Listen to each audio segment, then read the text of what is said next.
예, 불쌍히 여김의 기적 스프랑크니조마이라는 제목으로 하나님 말씀 증거하도록 하겠습니다. 성경을 보면은 힘의 근원, 생명의 근원이 어디에 있습니까? 마음에 있습니다. 그래서 마음에서 모든 생명이 나오고 마음에서 모든 능력이 나옵니다. 잠언 4장 23절 모든 지킬 만한 것 중에 마음 지켜라.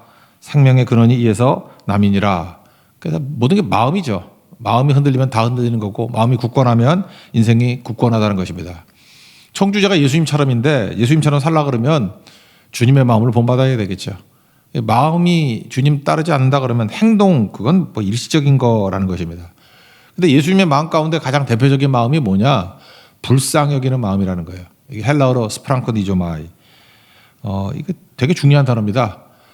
애간장 탄다, 뭐 뜻은 창자가 비틀리다, 뭐 그런 건데 이런 거하고 똑같아요. 살아가는 대상을 바라보면서 안타까워하는 것. 그리고 실제로 고통을 느끼는 겁니다. 그런 게 스프랑크니조마이라는 거예요. 신약 성경에 16번 나옵니다. 15번 기적이 일어났습니다. 한 번 예외인데 예외도 기적이에요. 선한 사마리아 사람의 비유에 나오죠. 강도 만난 자를 불쌍히 여겼다. 그 자기 목숨 걸고 도와주는 것도 기적은 기적이죠. 그렇다 그러면 불쌍히 여겼다라는 단어가 나올 때마다 기적이 나타나게 되었다. 뭐 여러 차례 강조했던 내용들입니다. 그러므로 우리가 예수님의 마음을 본받을 때 최고의 상태는 뭐냐? 예수님이 임재하시면 우리에게도 스프랑크니조마이 이렇게 최고의 상태, 불쌍히 여기는 마음이 임하게 된다는 것입니다. 그때 최고로 강력하다는 거예요. 성령께서 우리를 그쪽으로 인도하십니다. 그 자리로 이끄신다라는 것입니다. 그럼 어떻게 하면 우리가 스프랑크니조마이 불쌍히 여기는 마음이 우리에게도 임하게 되는가? 성령이 이끄시는 길인데 세 가지로 정리하겠습니다. 첫 번째는 보여주신다는 거예요. 그러니까 어떤 상태를 보여주실 때 예수님의 마음을 품게 만드는 거예요. 불쌍히 여김을 받는 스프랑크니조마이 그런 게 있다는 것입니다. 성경에 보면은 불쌍히 여겼다 그런 게 두 번 나오는 그 기적 중에 하나가 이제 백성들 먹이시는 거예요. 오병이어 기적이 마가복음을 본다 그러면 6장에 나오고 또 지금 8장에 나오는 건 보통 7병이어라 그러죠. 떡 7개로 물고기 2마리. 7병이어라 그러는데 또 4,000명을 먹이셨습니다. 그러니까 반복된 거죠. 복습이죠. 그러니까 불쌍히 여기게 될 때 얼마나 어려운 백성들을 건질 수 있는가 이거를 보여줬다는 것입니다. 그래서 먹을 것이 없다. 여기 불쌍히 여긴다. 스프랑크니조마 2절에 나오죠. 1, 2절 한번 읽어볼까요? 1절, 2절입니다. 시작. 그 무렵에 또 큰 무리가 있어 먹을 것이 없는지라 예수께서 제자들을 불러 이르시되 내가 무리를 불쌍히 여기노라. 그들이 나와 함께 있은지 이미 사흘이 지났으나 먹을 것이 없도다. 사흘 동안 굶었다는 것입니다. 무리가 4,000명이. 그 정도로 예수님을 따라다니면서 광야에 무슨 먹을 게 있겠어요. 쫄쫄 굶고 있다라는 것입니다. 이때에 예수님께서 원하시는 게 뭐예요? 너희 마음 가운데 불쌍히 여기는 마음이 먼저 튀어나와야 된다는 거죠. 오병이어 때는 몰라도 적어도 이 7병이어 때는 불쌍히 여기는 마음이 있어야 될 거 아니에요. 근데 그게 없이 제자들은 맨날 계산하잖아요. 계산. 우리 그 6장 37절 같은 데 보면 오병이어 지적일 때요. 예수님이 시험하시라고 문제를 했죠. 너희가 먹을 것을 주라. 그러면 그냥 불쌍히 여기는 마음으로 우리는 능력이 없습니다. 무능합니다. 어찌합니까? 주님께서밖에 할 수 없습니다. 뭐 이렇게 나와야 되는 거 아니에요? 근데 뭐 빌립도 그렇고 계산하지 않으면 핑계 대지 않으면 뭐 살 데 없다 그러고 우리 다 그러지 않습니까? 그러니까 뭐 안 된다는 거예요. 그냥 할 수 있는 건 계산이고 말할 수 있는 건 핑계 돌리고. 그러니까 예수님이 그거 아니라는 걸 보여줘서 한 번 더 시험을 내잖아요. 근데 불쌍히 여기는 마음이 없더라는 것입니다. 그러니까 몸부림을 쳐야 되는 건데 예수님이 자꾸만 우리에게 이렇게 어려움 당하는 사람들을 보여주는 이유가 무엇입니까? 불쌍히 여기는 마음 가지면 해결이 된다라는 거예요. 뭐 능력이고 뭐 나머지 둘째, 셋째 문제입니다. 예수님의 그 마음 가지면은 몸부림칠 거 아니에요. 그러면 답이 나온다는 거죠. 마음이 있으면 됩니다. 마음이 있으면 길이 보인다는 거예요. 마음이 없는 게 문제죠. 여러분 진짜 간절한 마음, 그런 마음이 있으면 일이 됩니다. 그 월드 비전이라고 있죠. 월드 비전의 창시자가 밥 피어슨인데 밥 피어슨이 어떻게 월드 비전을 만들게 됐는지 그 스토리가 이런 거예요. 중국 내륙을 이제 여행하게 됐어요. 꽤 된 얘기니까 이 사람 옛날 사람이니까 그때 그 티벳 근처에 그 있는 마을에 갔답니다. 그때는 이제 독일 어떤 자매 두 분이 선교 고아원을 운영했답니다. 그래서 파피어슨이 거기를 방문했대요. 방문했더니 애들이 되게 많은 것 같이 보이는데 한 구석에 거기 못 들어가고 버림받은 꼬마애가 하나 있더라는 거예요.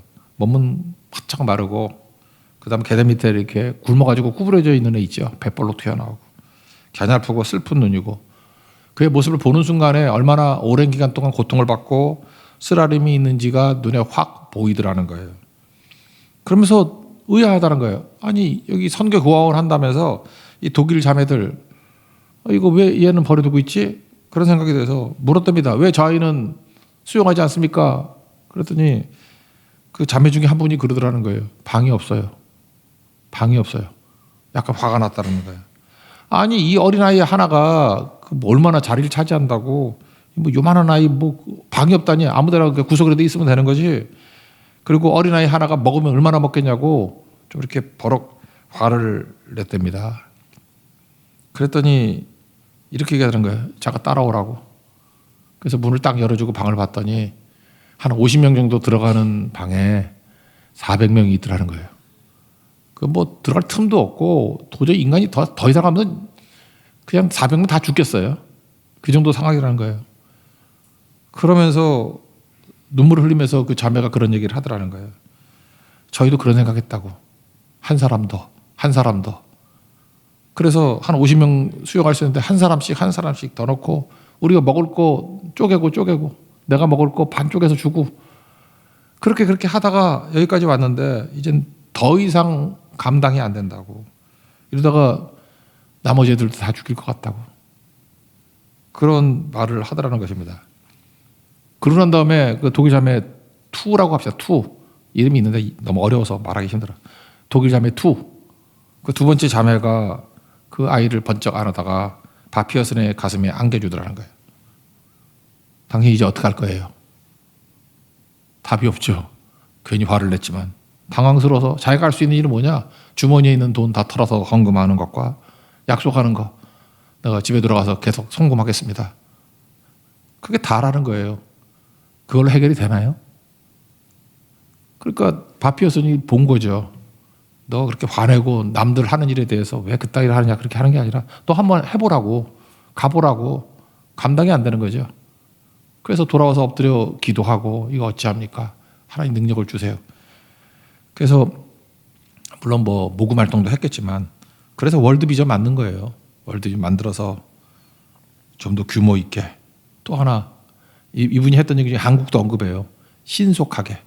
이건 놔두면 다 죽는다는 거예요. 그래서 한국의 빨리빨리 문화같이 우리도 신속하게. 거기 나와요.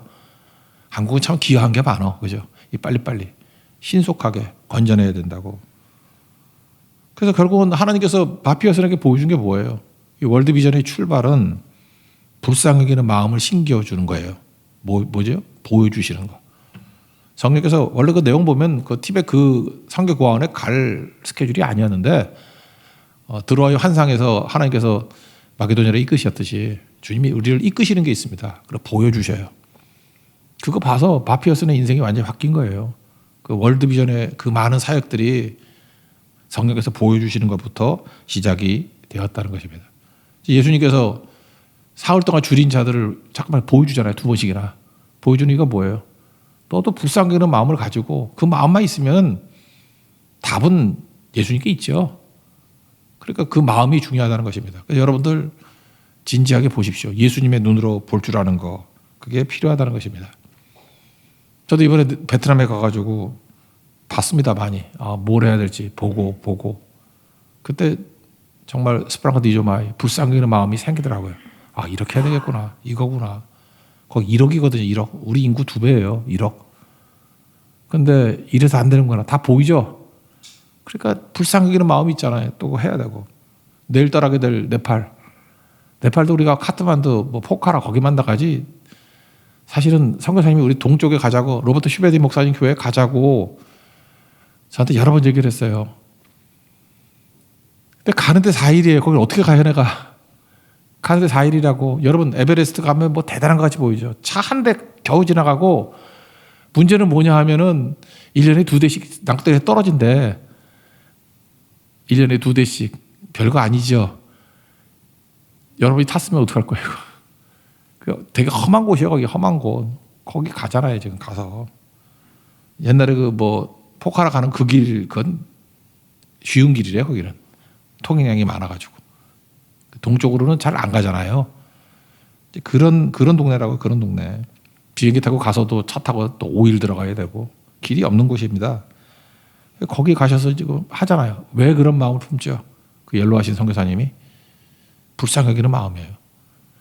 내가 보기에 잠을 못 자는 것 같아. 귀국은 하셨는데 그냥 네팔 사진도 사모님하고 같이 팔을 들어서 진짜 네팔이더라고. 이렇게 들고 네팔이. 대만도 마찬가지죠. 오늘 우리 새롭게 개척하는데 대희락 따시러 교회 거기도 우리 준비하시는 분들 보니까 오늘 아침에도 새벽기도 끝나고 나올 때 눈물이 글썽글썽 나오셨더라고.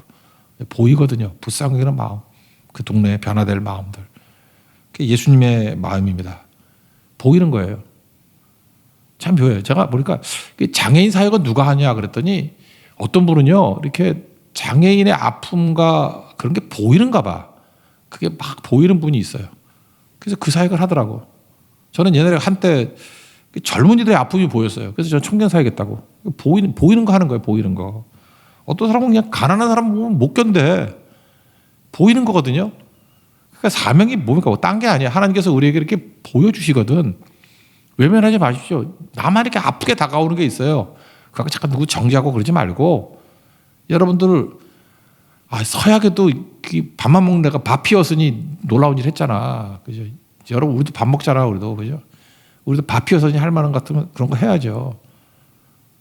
그 답이 없는 아이 하나를 껴안고 예수님께 부르셨더니 답이 나오잖아요. 월드비전을 통해서 뭐 제가 볼 때 수억 명의 사람들이 주께로 돌아오고 건진 받았어요. 보이는 게 사명입니다. 우리도 성령께서 우리에게 불쌍히 여기는 마음을 보여주시려고 스프랑코 니조마이를 보여주시려고 보여주십니다. 많이 보잖아요. 본 것들을 불쌍한 마음을 가지고 주님께 갖고 나가서 풀 수 있는 하나님의 종도 되길 바랍니다. 그게 예수님의 마음입니다. 두 번째는 불쌍히 여기는 마음을 어떻게 주시냐? 경험을 통해서 주십니다. 나의 경험, 체험이죠. 체험. 그래서 이스라엘 백성들에게 그런 말을 하잖아요. 너희도 애굽에서 종이었잖아. 그런 얘기를 해요. 신명기 16장 12절 보니까 너는 애굽에서 종되었던 것을 기억해라. 너도 노예였잖아. 그러니까 노예 함부로 하지 말라는 거죠. 출애굽기 22장 21절 보니까 너는 이방 나그네를 압제하지 말며 그들을 학대하지 말라. 너희도 애굽 땅에서 나그네였음이라. 고상하게 나그네였지만 노예였잖아. 너도 노예였으니까 나그네였으니까 종의 체험이 있으니까 함부로 하지 말고 도와야지. 그들 바라보면서 불쌍히 여기는 마음 가져야지. 참 우린 이상한 사람들이 있는 것 같아요. 어떤 사람은 맨날 지가 당한 것 같고 난 상처가 많아요. 뭐 트라우마가 많아요. 그리고 자기하고 비슷한 일 겪은 사람에 대해서는 또 냉정해. 그래서 진짜 이상하다고 뭐 저런 게 다 있나. 자기밖에 모르는 거죠. 그러니까 어려움을 당해도 자기중심적인 사람은 상처와 트라우마로 끝나버려요. 그런데 똑같은 어려움을 당했는데도 불구하고 성령의 사람들은요. 그걸 사명으로 여긴다니까요. 내가 아픔과 상처가 너무너무 커요. 근데 그런 상처를 당한 사람이 여기 있는데 얼마나 불쌍합니까? 지금은 내가 거기서 벗어나서 내가 지금 도울 수 있는 힘이 있거든요. 그러니까 불쌍히 여기는 마음이 있는 거죠. 그게 중요한 거 아니겠어요? 저도 그런 것 같아요. 뭐 옛날에 재수했던 경험이 있으니까 입시철만 되면 끌려가가지고 맨날 재수생들 돕는 거 했거든요. 그거죠. 그러니까 경험이 사실은 불쌍히 여기는 자리로 이끌어가는 힘이 되기도 한 거고. 요즘엔 더 많아진 것 같아. 뭐 이렇게 암 수술했더니 하여튼 전국 암 환자들이 다 저한테 연락 와요. 뭐 어떻게 하느냐고. 그죠? 전부 다 뭐 그렇게 와요. 요즘엔 그래. 그래서 어떤 분이 그러더라고요. 내가 걸어가는 길이 암요이라고 뭐 그런 얘기도 하는데 하여튼 간에 모든 게 다 사역이 넓어진 거예요. 넓어진 거. 고난이 있으니까 고난당한 사람들에게 이렇게 힘이 되고 그런 거겠죠. 그죠? 예수님도 보세요. 예수님은 주림이 뭔지, 굶주림이 뭔지를 아시는 분이죠. 마태복음 4장에 보면 2절에 40일을 밤낮으로 금식하신 후에 줄이신지라. 40일 금식 기도. 우리 아버님 친구 되시는 분, 저기 사대문에 동산교회 담임 목사 하셨던 분은 그 금식 기도 23일 하다가 돌아가셨어요. 황 목사님이라고. 23일 하다 돌아가셨어요.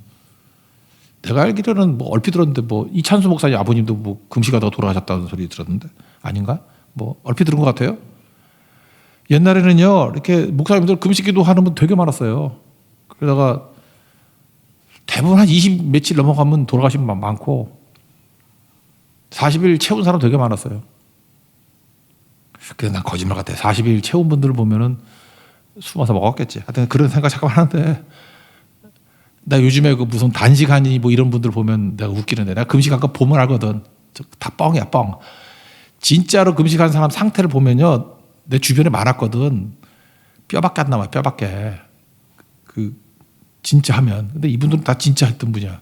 내가 볼 때 23일 만에 돌아가신 분, 내가 알게 두 분이잖아. 그런 거죠. 예수님이 40일 금식, 예수님께서는 뭐 숨어서 먹고 그러지 않았겠지. 주님이 뭔지 아시는 거죠. 그래서 오늘 뭐라 그래요? 여기 이미 사흘이 지났다. 2절 보니까. 그 중에 멀리서 온 사람도 있다. 기진하게 되었다. 그러니까 예수님 체험했던 거 아니에요? 굶주림이 뭔지. 그러니까 불쌍히 여기는 거예요. 여러분들 이제까지 당했던 모든 고통과 아픔들 힘드시죠? 그 아픔을 기억 삼아서 또 다른 사람도 있잖아요. 불쌍히 여기는 것이 돼야 된다라는 것입니다. 이게 중요한 거죠. 닉슨 행정부에 그 중요한 참모 역할을 했던 사람이 찰스 콜슨이라는 사람이 있었다 그랬죠. 이 도청 사건으로 워터게이트 사건이잖아요. 찰스 콜슨이라고. 원래 이 사람 머리 엄청 좋은 사람입니다. 그리고 냉연한이라 그러잖아요. 그래서 미국 기사에 그런 게 났잖아요. 할머니 몸이라도 자기 친할머니 몸이라도 밟고 지나갈 사람이라고. 할머니 몸을 어떻게 밟고 지나가요? 근데 그 사람 그렇게 할 정도로 목적을 이루기 위해서는 뭐든 할 수 있는 사람이라는 냉혈한의 대명사가 찰스 콜슨이에요. 감옥에 들어갔습니다. 감옥에 들어갔다가 전도받았죠. 그래서 C.S. 루이스의 순전한 기독교 읽고 회심했고, 그 다음에 또 한 권 읽었던 게 아브라함 카이퍼의 삶의 체계로서의 기독교. 이 두 번째 책은 쉽지 않습니다. 우리 성도 중에 몇 분이 이거 몇 번 소개했더니 읽으면서 어렵다 그러는데 누가 읽으래. 그런 책이 있다 그랬지. 쉽진 않아요. 새롭게 개정판이 나왔는데 쉽지 않아요. 어려운 책인데. 삶 전체에, 그래서 이 아브라함 카이퍼는 네덜란드 국무총리도 했어. 총리. 그 왕이잖아요. 그러니까 대통령 같은 것도 했다고. 그러면서 기독교 민주당이 아마 뿌릴걸. 유럽에 많은 기민당들 있잖아요. 아마 아브라함 카이퍼가 시작일 거야. 삶의 체계로서의 기독교. 이 책이 우리 한국 기독교에도 얼마나 큰 영향을 미쳤느냐 하면은 많은 원로 목사님들이 이 책에 빠졌어. 얼마나 빠졌느냐? 우리나라 신학교 만드신 분들 가운데 이 책에 안 빠진 사람이 없어. 이 삶의 체계로서의 기독교에서 제일 많이 나오는 단어, 그 이전에도 있었지만 이분 때문에 알려지게 된 단어가 있어요. 그게 뭐냐? 여러분도 알아요. 코람 데오. 이거 영향받아가지고 뭐더라? 어디더라? 뭐 합신인가 고신인가 거기도 코람 데오던데 뭐 교훈이. 그냥 어디 가나 코람 데오. 그 아브라함 카이퍼예요. 아브라함 카이퍼의 영향을 받아서 코람 데오. In the face of God. 하나님의 면전에서 신전의식. 하나님 앞에서의 의식. 이게 아브라함 카이퍼예요. 똑같이 이 찰스 콜슨도 이 삶의 체계로서의 기독교 읽고 뒤집어진 거예요. 그래서 코람 데오. 어떤 단어가 있었지만 이렇게 영향 미치는 게 있잖아요. 오늘 제목 스프랑크 니조마이. 이것도 제가 헬라어에서 뽑아가지고 설교 진짜 많이 했거든요. 그래서 저한테 배웠던 후배 목사들 가끔마다 이렇게 설교 뒤져보면은 코람데오라고 제목 갖고 설교하는 사람 엄청 많어. 이게 각인이 된 거죠. 20대 때 들었던 말씀들이 가슴에 새겨져가지고 스프랑크 니조마이. 그죠? 불쌍히 여길 때 기적이 나타난다. 근데 이런 거 마찬가지로 아브라함 카이퍼의 영향을 받은 사람은 다 코람데오. 우리나라 신학교에도 표가 코람데오 있는 데 많아요. 코람데오. 이게 엄청난 거죠. 찰스 콜슨이 그 다음에 자기 경험 가지고 했던 게 이건 뭐라고 번역해야 되나? 교도소 선교회라고 번역을 많이 하던데 프리즌 펠로우십이에요. 그러니까 감옥 동창회 뭐 이런 건데 뭐 그렇게 말하면 그냥 선교회가 맞겠네 그냥 그죠? 그래서 프리즌 펠로우십 그냥 보통 번역하기로는 교도소 선교회. 그래서 이걸 통해서 미국의 100개 교도소를 매번 돌아다니면서 강연하고 세미나하고 수천 명이 돌아오고 주제가 뭐냐? 히브리서 10장 34절 너희가 갇힌 자를 동정하고 이게 주제예요. 그래서 많은 사람들을 돌이켜서 내가 마지막 기록에 의하면 뭐 6천 명인가 이 주예수들이 변화돼서 예수 믿고 전도자가 되었다. 그러니까 이 사람은 닉슨 행정부에서 했던 일보다 교도소 선교회, 이 프리즌 펠로우십에서 했던 일이 훨씬 큰 거죠. 어떤 때 이런 일이 벌어져요. 그의 10년 가운데 예수님의 마음, 불쌍히 여기는 마음이 충돌했다는 거예요. 그러니까 변화가 되는 거죠. 이게 능력이죠. 불쌍히 여기는 마음. 여러분 인생 가운데 내가 다 죽게 되었을 때, 고난 속에 있을 때 예수님이 나를 불쌍히 여겨 주셨잖아요. 그 은혜를 받았죠. 그게 또 은혜가 흘러가는 거예요. 이게 요한복음 1장 16절에 나오잖아요. 우리가 다 그의 충만한 데서 받았다. 뭘 받아요? 은혜를 받았다고. 그 다음에 나오는 이 단어, 은혜 위에 은혜로라. 무슨 얘기예요? 내 은혜가 콸콸콸 넘쳐서 은혜 위에 은혜가 있으니까 흐르겠죠. 은혜의 흐름이 생긴다는 거예요. 은혜의 흐름. 이걸 제가 한자로 설상가상에서 따가지고 은상가은 이렇게 얘기했는데, 은상가은. 아무도 은혜를 못 받고 공감을 안 하더라고. 은상가은. 그래서 여러분들 여기 혹시 처녀총각들 결혼을 하시면 첫 번째는 은상이라고 짓고 두 번째는 가은이라고 지으면 좋을 것 같아요. 그죠? 은상가은. 저는 믿습니다. 이런 집안이 나올 걸로. 은상가은. 그죠? 은혜 위에 은혜로라. 그죠? 은혜 위에 또 은혜가 넘치게 된다. 너 뭐야? 은혜야. 은상. 너는 뭐야? 가은. 은혜가 또 넘쳐. 흐르는 거죠. 흐르는 거. 놀라운 일이죠. 미국에 있던 어느 병원인데 병원 이름은 잊어버렸어요. 내가 그 내용만 메모를 해놨기 때문에. 이상하게 그 병동에 그 병실에 있는 아이들 아마 감염병이나 이렇게 중병하는 데 같아요. 근데 정확한 병명은 모르겠어요. 근데 이상하게 그 병동에 그 방에 있는 아이들만 회복이 빠른 거예요. 그리고 많이 죽는 감염병인데 감염병이니까 분리되어 있는 거죠. 거기만 생존율이 너무 높은 거예요. 그래서 이제 암행 감찰을 한 거죠. 도대체 뭐 때문에 저기만 이렇게 그 예외적으로 생존율이 높고 애들이 회복이 되는가.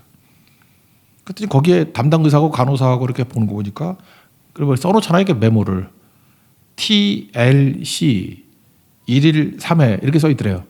그러니까 하루에 3번씩 TLC를 뭐 먹인다 뭐 그런 거 같다고요. 그래서 박수를 치면서 저거구나. 저놈들이 지들만 하는 특효약을 갖고 있구나. 그래가지고 이리저리 알아봐가지고 도대체 니네들만 쓰는 그런 처방약에도 없는 약이에요. 처방대로 애들 약을 줘야지. 왜 처방전에도 없는 TLC라는 약을 줬냐. 그래서 막 병원장이 혼내고 막 그랬다라는 거예요. 그랬더니 알고 봤더니 그게 아니고 그 방에 들어간 아이들은 뼈만 남은 아이들도 가죽만 남은 아이들도 살아서 나오는 이유가 뭐냐. TLC가 뭐냐. Tender Loving Care. 부드러운 사랑의 간호 또는 부드러운 사랑의 돌봄. Tender Loving Care. 그러니까 그 의사하고 간호사가 했던 일이 뭐냐 하면 둘이 뭐가 좀 맞았는가 봐. 그 아이 하루에 3번씩 안아주는 거예요. 안아주고 기도해주고 안아주고 기도해주고. TLC 1일 3회. 아침에도 안아주고 기도해주고 점심에도 안아주고 기도해주고 저녁에도 안아주고 기도해주고. TLC 이거보다 더 강한 게 없더라는 거예요. Tender Loving Care. 저는 참 부끄러워서 옛날에 사역자들 제가 그래서 이것 때문에 좋아했던 말씀이 잠언 27장 23절이네. 내 양떼의 형편을 부지런히 살피며 소떼의 마음을 두라고. TLC Tender Loving Care 이러면 살아나게 되는 거죠. 결국은 우리 근데 그 간호사하고 의사하고 얘기를 들어보니까 두 사람 다 경험이 뭐냐면 자기 아이를 그 병으로 잃었던 사람들이에요. 그러니까 우리 아이가 얼마나 힘들었을까 했는데 못 보잖아 애들을. 그러다가 이제 간호사가 되고 이제 들어왔던 엄마였던 것 같아. 그래서 내가 아픔과 이 상처를 아이들을 안아줘야지. 그리고 기도하면서 천국 보내야지. 근데 애들이 천국을 안 가는 거야. 가기 싫은가 봐. 잠깐만 놔버리는 거예요. Loving, Tender Loving Care. 그 유명한 얘기가 됐다 그러더라고요. 우리에게도 필요한 게 그것입니다. 이렇게 안아주고 품어주고 그것이 우리를 살릴 수 있는 힘이 될 수 있다라는 것입니다. 여기 보세요. 예수님 경험을 통해서 깨닫고 경험을 통해서 보여주는 걸 가지고 불쌍히 여기는 마음 가져라. 그러니까 뒷부분에 보면 8장 17절 18절 보니까 거기 뭐 누룩을 조심하라 그랬더니 누룩 안 갖고 떡 안 갖고 갔기 때문에 그러다. 그랬더니 17절에 뭐라 그래요? 아직도 알지 못하고 깨닫지 못하느냐? 마음이 둔하냐? 이 멍청한 놈들아. 눈이 있어도 보지 못하고 귀가 있어도 듣지 못하느냐? 또 기억하지 못하느냐? 그러면 나오는 게 뭐예요? 5병이요, 7병이요. 그 기억 못하니 바보야. 그러잖아요. 너희들에게 중요한 게 뭐냐? 그 체험을 가지고 불쌍하게 마음을 가지라는 거예요. 그거 없으면 아무것도 아니라는 거죠. 마지막 세 번째 해결책이죠. 예수께 가면 해결됩니다. 짐이 무거우냐? 예수께 가면 주 내게 오시리. 모든 문제의 해답은 그 어떤 문제의 해답도 예수입니다. 둔하다는 게 뭐예요? 떡에만 매달려 있니? 예수님 바라봐야지. 우리가 보여주시잖아요. 우리 인생에서 예수님의 기적 같은 도우심을 체험했잖아요. 그 문제를 왜 네가 끼고 있니? 불쌍히 여기면 어딜 가야 돼요? 여러분 최고로 불쌍히 여기는 마음이 뭐예요? 예수님께 소개하는 거예요. 저는 뭐 성교 갔을 때도 어려운 게 없더라고요. 뭐 옛날에 부담감이 되게 컸어요. 뭐 내가 뭘 해야 된다고 생각하니까 어깨가 무겁고, 그 어깨가 무겁다는 애들은 그냥 어깨 뽑아버려야 돼. 왜 어깨가 무거워? 우리가 지고 가는 게 아니잖아요. 그냥 보면 주님께 맡기는 거예요. 보면 주님께 맡기고, 보면 내가 못하니까 기도하고, 보면은 주님 책임져 주세요 하고 또 맡기고, 또 주님이 또 이렇게 주시는 게 있잖아요. 그러면 받은 거 내가 꽁치고 있지 않고 흘려보내고 연결시키고. 여러분 죄가 뭐예요? 하나님과 단절된 게잖아요. 하나님과 단절된 거. 그러니까 죽음이죠. 죄의 싹은 사망이라고. 그러니까 예수님과 연결시키면 되는 거 아니에요. 복음, 생명. 나 지금도 그 교회도 이름이 너무 좋아. 복음 생명교회. 푸감, 스성교회. 그죠? 복음, 생명교회. 복음이 예수님과 연결시키잖아요. 생명이 그에게 연결이 되잖아요. 그래서 살아나지 당연히. 우리가 뭐 할 일이 딴 건가요? 그렇게 개개가 다 망가져 있어. 그러면 콘센트 뽑혀 있으니까 가가지고 잘 닦아가지고 죄니까 꽂기만 하면 돼요. 파워 온 하면은 가는 거 아니에요? 그죠? 플러그 인 하면 되는 거예요. 플러그 인. 플러그 꽂는 거예요. 플러그 인 하면은 가잖아요. 그러니까 예수께 가면 다 해답이 있다. 이거겠죠. 옛날에 그런 거더라고요. 지미 카타라고 들었는데 그렇게 애가 짐 옮기는 거 열심히 했더니 뭐 최선을 다했냐 그랬더니 자기는 최선을 다했다고. 뭐 쿵쿵거리면서 짐술에 사다리. 너 왜 아버지한테 요청 안 했니? 그게 답이었어요. 자기가 낑거리는데 아버지가 그러더래. 네 최선은 왜 나에게 도움을 요청하지 않았니? 그죠? 우리가 최선을 다하는 게 뭐예요? 기도하는 거예요. 기도의 능력을 의지하는 거. 최선은요, 내가 뭐 헌금하고, 내가 뭐 땀 흘리고, 내가 뭐 삽질하고, 그게 최선이 아니고, 그것도 충성 중에 하나겠지. 근데 최선은 뭐예요? 모든 능력의 근원 되시는, 모든 문제 해답 되신 예수님께 구하는 거죠. 그죠? 여기서 답이 뭐예요? 마지막 보니까 예수님께 아랬더니, 6절, 7절, 8절, 9절 뭐, 떡 7개로 4천명 먹였다, 뭐, 7광지 남겼다, 그 얘기 아니에요? 예수님께 갔더니 해결이 됩니까? 안 됩니까? 되죠? 우리가 할 일은 바로 여기에 있다는 것입니다. 모든 문제, 그 어떤 문제에도 그 해답은 예수입니다. 기도할 때 우리 마음도 만져주시고, 기도할 때 상한 마음도 치료해 주시고, 기도할 때 우리 삶의 짐도 벗겨주시고, 기도할 때 위로도 주시고, 기도할 때 지신 내용은 또 새 힘을 얻고, 뭐 더 설명해야 돼요? 이렇게 말이 멋있냐 그러는데 노래 가사예요. 기도할 때 그러니까 기도를 멈추지 말라고 우리 계속 얘기하잖아요. 기도를 멈추지 말라고. 기도 멈추면서 무슨 불쌍히 여기는 마음 갖냐고. 불쌍히 여길 때 할 일이 뭐야? 마지막 주님께 가져가는 거예요. 예수님께 연결하는 거예요. 그래서 우리는 다 양몰이 됩니다. 내가 해결할 것이 아니라 다 몰고 예수님께 가면 해결이 된다. 예수님으로 말미암아 우리 모두 다 은혜 받고 회복되고 구원받는 우리 능력을 체험하는 믿음의 종되기를 축원합니다. 자리에서 일어나겠습니다. 그 어떤 문제도 해답은 예수. 때때로